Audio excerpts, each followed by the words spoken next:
Hi guys, welcome back to my channel. So today I am going to be making a DIY floor pillow. Right now I'm just showing you how I measured out how far out I'm going with my circle. Um, I'm going to also put like all the materials that I use in the description box below, so check that out when you get a chance. But I basically folded the the sheet in like fours, and then I went around with the measuring tape. I want to say, I don't remember how far out I went, but I just went till I felt comfortable going out, and then I cut it and it made that half circle, or that fourth of a circle. And I used that fourth of a circle to basically be my guideline for all of my other circles. And right here, you'll see where I did flip the fleece fabric inside out. That is actually fabric and not a blanket, because I could not find um, a fleece gray blanket. So I did get the fabric from Walmart. So, and it was in the fabric section. So as you can see, I am using my initial fourth of a circle to be my, like I said, my guideline. And right now I am taking my rotary tool, and if I can find it, and I guess I can't find it. Okay, there it is. So I'm taking my rotary tool and I'm cutting out the gray fleece fabric.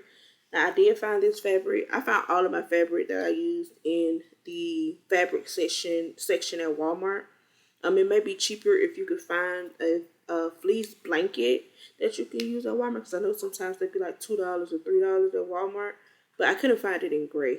It had every color that I did not need, like every pattern. I could find the patterns, but they didn't have gray fleece blankets at the time. So I ended up paying like, I want to say $7 for that fleece fabric. I think it was $7, but I ended up getting one of those, and then you'll see where I got the ivory colored, like fuzzy, furry fabric.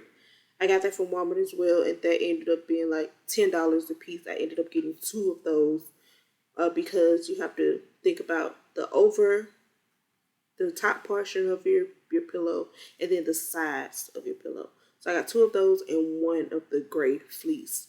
And right now I'm scratching out the fleece to make sure that it is a circle and that it does look right.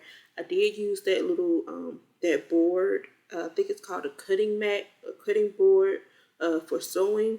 I got that. I've been had that, and I got that from Hobby Lobby.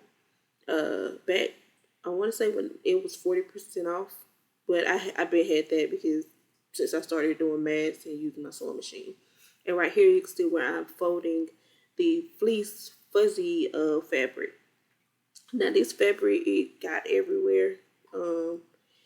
It is not a fabric that you want to use if you can't risk it getting everywhere, because it literally, it sheds horribly. But once I started, after I finished doing like cutting it and sewing it together, it's not that bad, and it does tear easily. So you want to be careful with that as well. And it also got stuck in my sewing machine. So you have to be really careful with sewing with that. Luckily, it didn't mess up my sewing machine. I was able to get it all out, but it does mess it up. Well, I think it mess it up. It does get stuck because of the fabric, how it's made, and it's very thin. It's not a thick fabric unless you're folding it together. But yeah, I guess I could tell you what I used. So outside of the cutting mat, I got the two ivory colored fabrics. I did want to do a two-tone pillow. I didn't want it all gray or all one color. I wanted the gray on the bottom because it's a darker color, and I wanted the ivory part on top. Now I got the sheet, the little part that I used for my that I'm holding now, that I use for my outline. I got that because I wanted something between the fleece and the polyfill, and then the fuzzy part and the polyfill. I wanted something in between that, so I figured that I figured it was a good idea from the person that I got the idea from, which is Pretty Witty 77. If you watch her, make sure you check her out. She's who I got this idea from. She did a no-sew, but since I have a sewing machine, I was like, let me put my sewing machine to use. And I did mine with the sewing machine. So everything that I sewed, she glued with a hot glue gun, and her pillow came out just as good. So if you don't have a sewing machine, that's perfectly fine. You can use a hot glue gun. Just know that you will burn yourself. Um, excuse me. But yeah, so I did get that because she did the same thing. She did the liner, with the, I guess she did the sheet as well. I did the fitted. I did the, not the fitted sheet, the top sheet, not the one that goes, that you stuff under the mattress. I did the one that goes on top. I think it's the, is that the fitted sheet? I don't know, but excuse me, I'm so sorry. But I used that. Yeah, I used that. I want to say no, correction. I was going to use that. I was going to use the king size of that, but I didn't. I ended up finding some white fabric. I ended up finding plain white cotton fabric. Um, I think I want to say that was $7 too. I think, or $5. It was cheaper to get the fabric than it was to get the sheet. So you can use the sheet, or you can just get some white fabric. I think it was two 2 yards of the fabric. It came in a pack. If you look at the beginning of the video, you'll see um, you'll see what I got and how it looked. I think it's a pretty good picture of it. You might have to try to catch it, but yeah. So right now I am going around with the cutlery tool, the rotary tool, and cutting out the fuzzy fabric. That was not easy to cut. My arms were tired when I finished with this. It did take me 2 days to complete this project because my arms were tired after doing all that cutting. I couldn't sew and cut in the same day. That wasn't gonna work for me. Um, so yeah, it's not a joke trying to cut through all this fabric, especially the thicker fabrics. But yeah, as you can see, like I'm taking breaks like randomly. But yeah, like using that liner as as my guide for cutting out the circles, amazing idea. Because otherwise you'd be with a pencil trying to make a line that you'll be able to see. That the crazy part is you probably say I should have got a sharper rotary tool. That was a new blade. Like I had just gotten that rotary tool. I got that rotary tool specifically for this project. I had gotten it sooner, um, but I knew I wanted to do this, so I went ahead and got it when I had the chance. When it was, I want to say it was 50% off when I got it as well. I got that from Hobby Lobby too. I got all my sewing things from Hobby Lobby, to be honest. Because you can catch stuff on sale from there. Like it'd be like 50% off sometimes. You just have to go on the right week. Like as you can see, I said woo because it was definitely an exercise. I definitely got my arm exercise in. But you see, after every fabric that I cut, I do open it up and check it and make sure that it is a full circle or a remnant of a circle.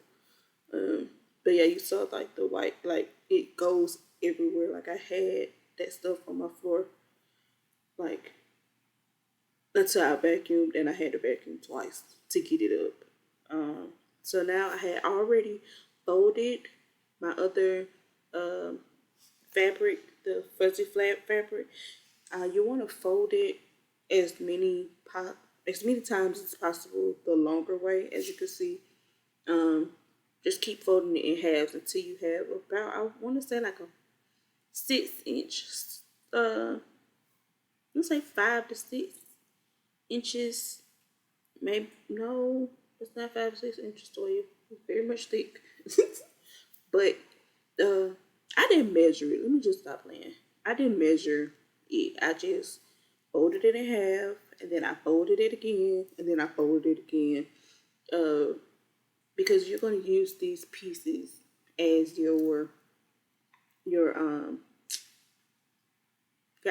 your outer circle, because you're putting the two pieces on top and you want it to be thick. So this is going to determine how thick your pillow is. So if you want it really thick, then you'll want to go bigger. If you want it not so thick, then you'll go, smaller. This determines how thick your pillow is going to be. So you want to make sure that however you fold this fabric, that it's the size that you want it to be. So you do going to want to, then once you fold it, get it to the right size that you want it to be. I found it easy to just take my scissors and go down the um the folds versus cutting it with the rotary tool because it's several folds thick, and yeah, I didn't feel like dealing with that. No way. So yeah, you want to cut that, and then it's so many of them depending on how big your pillow is, like how much fabric you have. Like I still have leftovers of those cuts. I ended up only needing maybe like 4 or 5 of them to go around my pillow. I want to say, if that many. I know um, they're pretty long, so yeah, I did it. I thought I would use way more than I actually used, so I actually. Okay, so here I'm just showing you how all that stuff is all over the floor using that fabric. It doesn't play. So now I'm showing you how I lined up my inner liner on the fleece. I have it outer facing inner. So yeah, the outer lining of the outer lining of the fleece is to the inside, to the face of the fabric, which doesn't really matter because the fabric is fabric. And then I took my pins and I went all the way around the circle to hold the liner in place. I made sure the liner was not as I made sure the fabric was bigger than the liner. And then here I had already gone through and done the fluffy fabric the same way.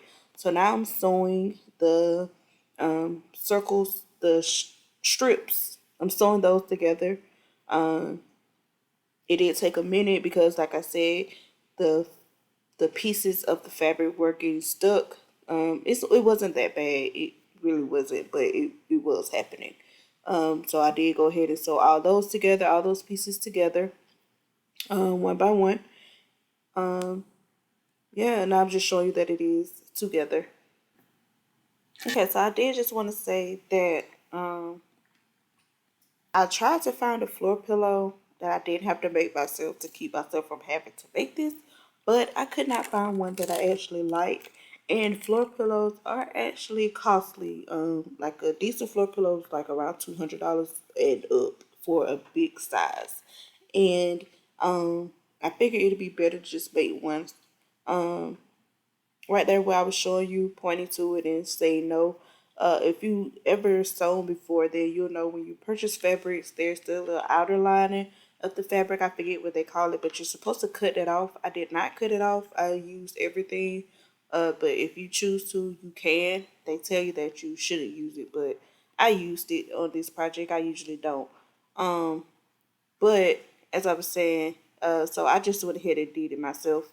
All I think the total was a little bit over 60, it was like $60 to $70 with everything. It might have been more because the polyfill was like $24 a piece. I got it from Joann's and I did use the half off coupon.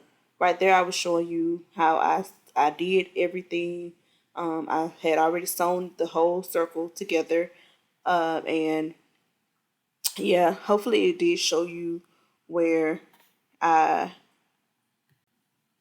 I did sew everything together.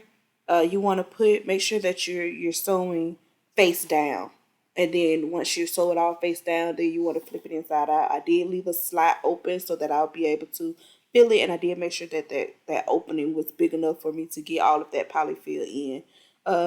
These are the boxes of polyfill that I got. I want to say it was 10 um 10 ounces or 10, however it's weighed, it was 10. So that was much better than keep buying packs of polyfill because polyfill can become costly. I don't remember how much the actual little packages that you could get of polyfill, but it was much cheaper to just get boxes of it because, like I said, I got it for 50% off. They're regular like $40. I ended up paying $24 at Joann's because I used the 50% coupon that is online. You can only use one, so I did buy one box, and then I went and I bought another box. I bought a box online and I bought a box in store, and it ended up working out for me. You will not, depending on how thick your pillow is, you will not use all of your polyfill. I have half a bag left of polyfill, so to complete this pillow, I did use a box and a half. Now you do want to make sure that it's fluffed correctly and that all spaces inside of your pillow are filled, so that your pillow won't, over time become lopsided. And every now and then, once you complete your pillow, you do want to flip it or just roll it around, to make sure that it doesn't um, it doesn't flatten out. Basically, I guess that's the right word I want to use. Um, yeah, but now you see where I took my needle and thread. I threaded my needle, and I'm gonna sew that opening that slit that I left open. I'm gonna sew that closed by hand because I couldn't figure out a way. I'm not a professional sewer, so I don't know how to sew it closed with the sewing machine. So I did go in and I hand stitched it closed. It did take a minute, but it wasn't that long. Now you see how I'm tugging, trying to show you guys how I closed it up. You don't want to do that because I did end up popping a few of the stitches once I did this. It was not a good idea, but I did go back and stitch it back together. But then when I moved my pillow to my room, it did pop again. So, and it still popped. I don't think I ever went back and fixed it. But yeah, that's my pillow, and that's me on my pillow. I am 5'4.5", and it fits me. I do use it. I use it to read. I use it to write, and yeah, I love my pillow. It's amazing. And thank you to Pretty Weedy for giving me the idea. Peace.